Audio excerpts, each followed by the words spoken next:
Second, the National Assembly shall have power to make laws for the peace, order, and good government of the Federation or any part thereof, with respect of any matter included in the executive legislative list set out in Part 1 of the second schedule of this Constitution.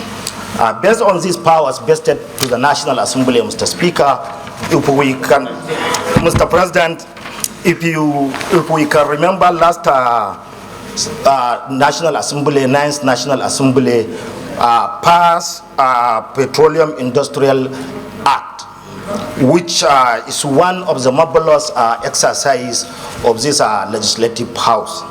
Under it, the communication sent to Mr. President on this executive director midstream and downstream gas pond, somebody or someone from my constituency was appointed as executive director, the one which you mentioned.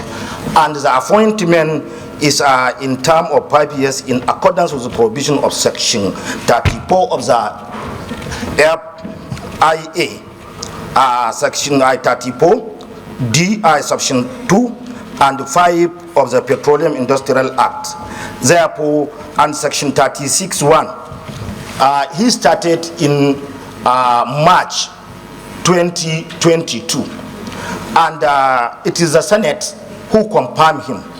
And there are so many provisions in the act that if for any reason he will be removed or replaced for any reason, there must be a process which the executive, although he has power to appoint, but there must be a procedure in line with our laws and constitution.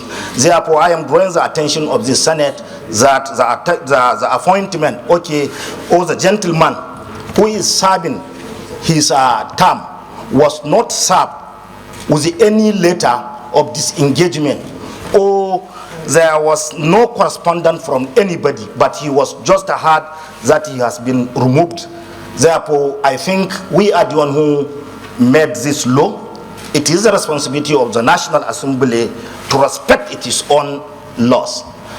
That is the reason why I draw the attention of the Senate and of course Nigerians on the constitutional breach, which I believe it is an oversight from the executive.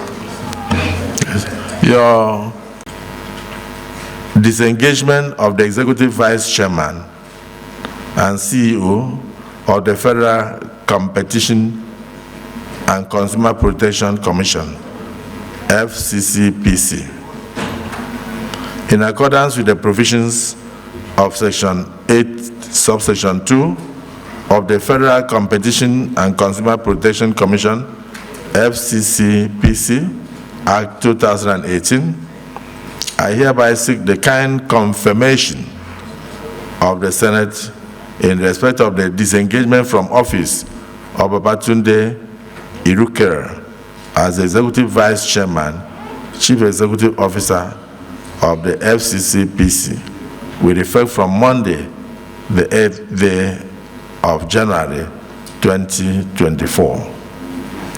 Well, I hope that this Senate will consider this request expeditiously. Please do accept, distinguished Senate President and distinguished Senators, the assurances of my highest regards. This is a correspondence from Mr. President that requires urgent attention.